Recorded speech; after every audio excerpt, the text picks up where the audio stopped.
Redundancy is something that happens often in sentences. It needlessly complicates sentence structures and makes it sound too wordy. So a very important skill in writing is simplifying your sentences. For example, sentence, I ate dinner at 10 p.m. at night. At night is repetitive because saying 10 p.m. already indicates that it was nighttime, and so this is unnecessary. There are also ways to simplify a sentence by wording it differently, but conveying the same meaning. The first sentence is, there are many students who are very athletic, and they tend to make the varsity soccer team. The second sentence is simpler. It says, many students who are very athletic have made the varsity soccer team. The second sentence holds the same information, but it is much more concise. So this would be a better sentence than this one, the first one. However, that being said, it's important to keep in mind that while having a more concise sentence is better, it's also important to be able to identify redundancies and not just cut out random parts of a sentence that are actually important.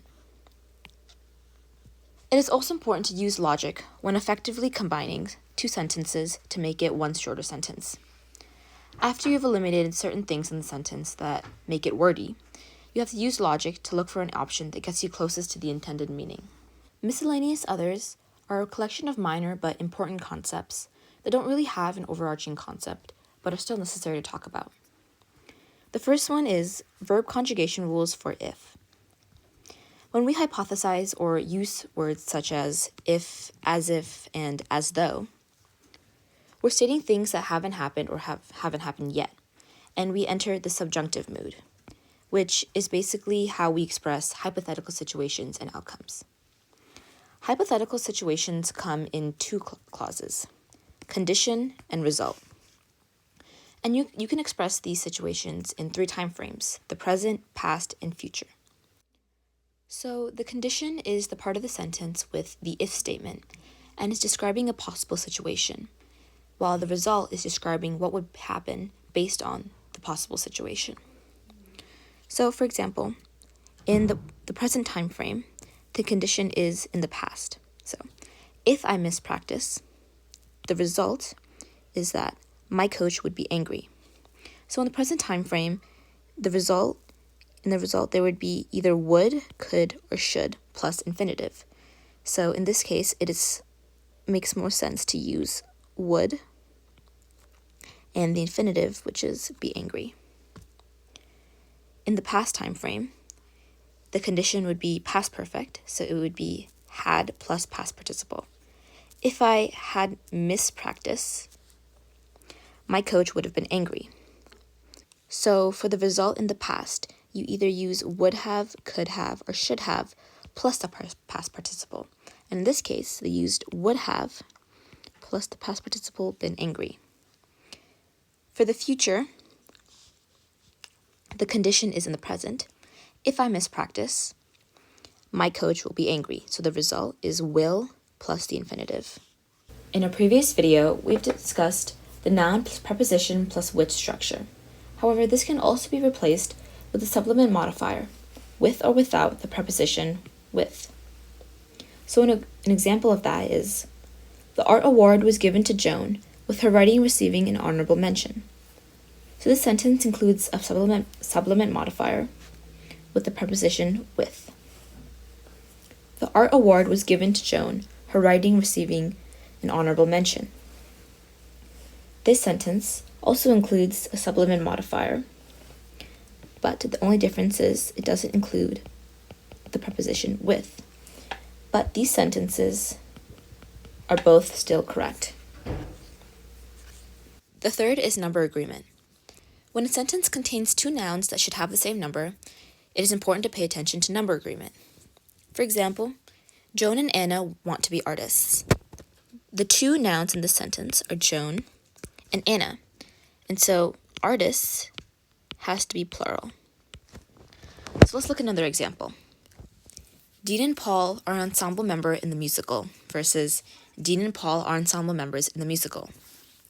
In the first one,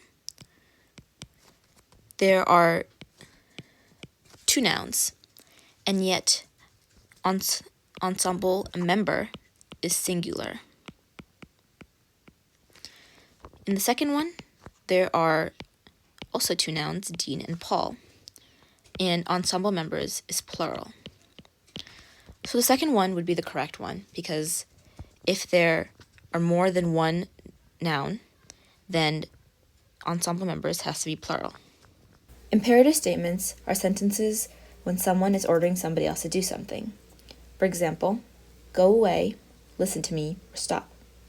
Although these sentences can be extremely short, they are still considered independent clauses, because although they technically have no subject, the recipient of the order is implied as the subject, so imperative statements are independent clauses and can stand alone. Grammatical structures. If structures are broken, you must fix them.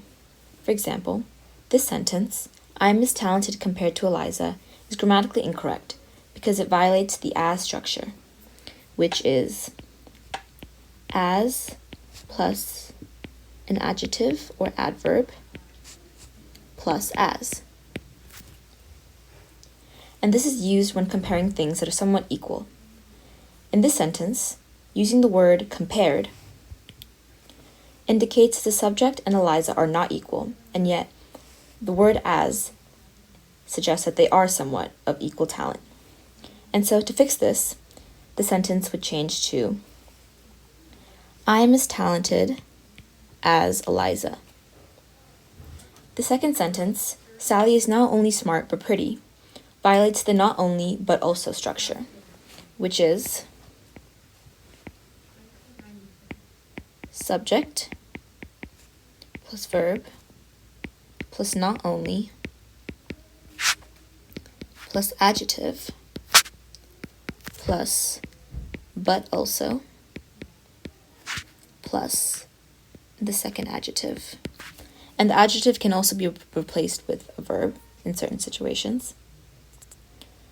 And so this structure is used when trying to emphasize the second adjective or verb. So instead of the sentence, Sally is not only pretty, but is not only smart. Cut that out. Oh my fucking God. Okay. So instead of the sentence, Sally is not only smart, but pretty, it would instead be, Sally is not only smart, but also pretty. So it emphasizes the fact that Sally is pretty. In order to be able to identify these grammatical structures and correct them, you must have them memorized. Some uncommon ones to learn. The first one is the so, that, subject plus verb.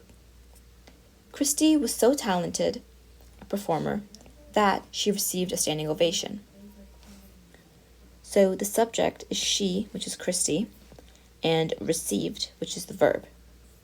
And so this structure is when something is so extremely, whatever it is the sentence is trying to say, which in this case is so talented that Christy is such a talented performer, that something else is true.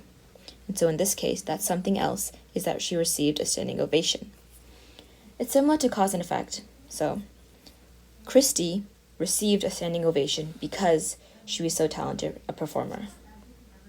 The last grammatical structure we'll learn in this video is thereby and thus. Thereby and thus basically replaces the words by doing so.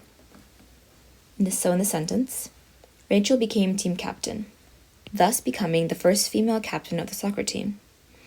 And so in this sentence can be replaced by doing so. So it would be Rachel became team captain and by doing so became the first female captain of the soccer team.